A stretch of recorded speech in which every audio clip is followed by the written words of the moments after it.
नमस्कार मित्रमंडळींनो, माझं नाव राजीव विजय कासार सावंतवाडी आणि मी आजच्या व्हिडिओमधून विषय एक मांडणार आहे, तो म्हणजे पेन्शन. पेन्शन आता काही जणांना नोकरीनंतर असते, काही जणांना नसते, पण लागते सगळ्यांनाच पेन्शन.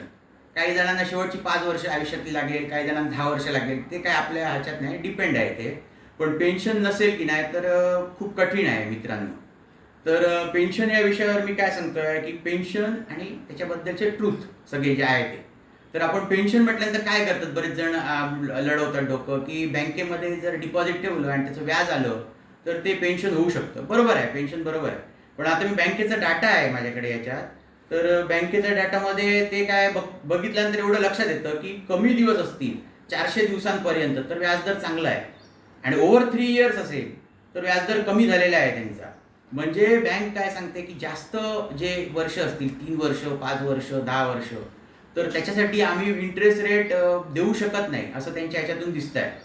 तर मी त्याच्यातनं पर्याय आणलेला आहे की आमचा जो व्यवसाय आहे एल आय सीचा पेन्शनसाठी काय ऑप्शन आहे, तर आमचे स्मार्ट पेन्शन म्हणून प्लॅन आहे, अक्षय म्हणून प्लॅन आहे.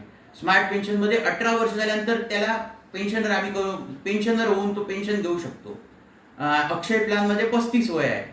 18 म्हटल्यानंतर एकदमच आता हे स्मार्ट पेन्शनमुळे तुम्हाला चांगलं झालेलं आहे, कोणालाही करता येतं की दरवर्षी त्याला इन्कम मिळायला पाहिजे, दर महिन्याला इन्कम मिळायला पाहिजे, तर ते करता येतं. तर त्याच्यामध्ये आता फरक काय आहे, तर ह्याच्यामध्ये बघा, जरा आपल्याला जरा मागच्या काही वर्षात वाकून बघायचं झालं हिस्ट्रीमध्ये, तर 2000 साल म्हणजे Y2K, 2000 2000 आणि 2001 याच्याबद्दल मी बोलतोय. तर तेव्हा बँकेचे व्याजदर काय होते, तर बँकेचे व्याजदर नॅशनलाइज बँकेचे 11, 11.5, 12% पर्यंत होते. LICचे पेन्शनचे रेट काय होते, तर तेवढेच होते, 12% पर्यंत होते. मग आज परिस्थिती काय आहे, तर आज तो मनुष्य पेन्शन पॉलिसी LICची घेणारा जर असेल तर तो आज 70 वर्षाचा 75 वर्षाचा मनुष्य 12%ने पेन्शन घेतोय. आणि बँकेत जर एखाद्याने त्याच्याच कोणी मित्राने केले असेल गुंतवणूक, तर त्याची आज पेन्शन जी असेल ती 6.65, किंवा ज्येष्ठ नागरिक असेल तर ती तुम्हाला अर्धा टक्का जास्त असं आहे, अशी मिळते. पण 12% कुठे आणि 6-7% कुठे, हा फरक हा झालेला आहे. कशामुळे, तर गॅरंटी या क्लॉजमुळे झालेला आहे. आणि तो LIC जी गॅरंटी देते त्याच्यामुळे शक्य झालेलं आहे. आता बँका जे असतात ते ज्येष्ठ नागरिकांना अर्धा टक्का जास्त व्याज देतात. तो फरक LIC पण जेवढे वय आहे त्याप्रमाणे वाढत जातो त्याचा पेन्शनचा रेट, तर तो तुम्हाला फायदा मिळणारच आहे. मग आम्ही काय सांगतो, तर लाईफ टाईम जर तुम्हाला करायचं असेल एखादी इन्व्हेस्टमेंट, आता एखाद्या माझ्याकडे 5 लाख रुपये असतील तर 2.5 लाख रुपये लाईफ टाईम करायचे, 2.5 लाख रुपये असे करायचे, 46 दिवस, 91 दिवस, 120 दिवस, 400 दिवस व्याज मिळतं चांगलं म्हणून, आणि ते काढायला पण तुम्हाला गरज लागली तर मिळतात म्हणून. पण LIC मध्ये लाईफ टाईम करायचे. लाईफ टाईम केल्यानंतर त्याला रिन्युअलचा प्रश्न येत नाही, आणि रिन्युअल त्याच्यामध्ये नाहीच आहे, आणि लाईफ टाईम तुम्हाला गॅरंटी आहे, त्याचा फायदा मिळतो. आणि आता काय आहे, तर विकसित देशामध्ये व्याजदर कमी आहे, आणि आपल्या भारतामध्ये पण काय विषय आहे की भारतामध्ये सुद्धा व्याजदर कमी करण्याच्या दृष्टीने बँकांचं चाललेलं आहे.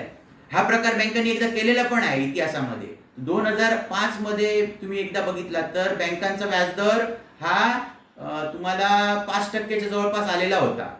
मग आता कशावरून येणार नाही, तर आता येण्याची शक्यता आहे. पुढच्या 1-2 वर्षामध्ये तुम्हाला बँकेचं व्याजदर जर 5% झाला तर तुम्ही मग काही करू शकणार नाही. रिन्युअल ज्यावेळी बँकेतली रक्कम करायला जाणार तेव्हा 5% स्वीकारावा लागणार.